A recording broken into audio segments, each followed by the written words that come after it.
በህይወቴ አንድ ጓደኛ እንኳን ኖሮኝ አያውቅም። አንድ ጓደኛ። ታውቃለህ አባዬ፣ ምንም መልካም ሆኜ ብቀርባቸው እኔን ከመጉዳት ወደ ኋላ አይሉም።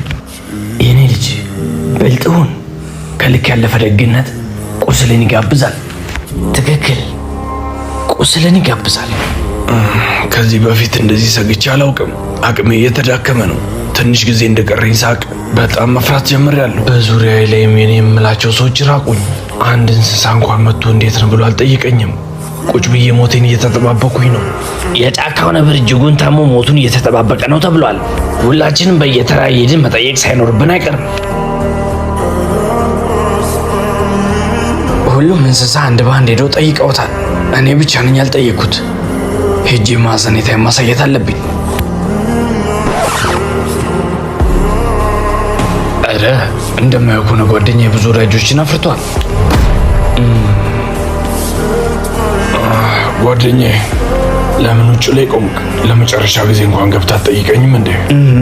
እዚሁ ቆሜ አንተ ሞት ብጠባበቅ የተሻለ ይመስለኛል። ከሁሉም እንስሶች ለምን አንተ ብቻ መጥተህ እንዳልጠየቀኝ ነው ግራ የገባኝ። ቤት ውስጥ የገቡ ብዙ የእግር ኮቴዎችን ተመልክቻለሁ።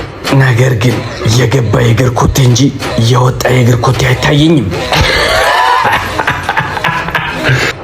ይህን ጭንቅላትህን እኮ ነው የምወድልህ።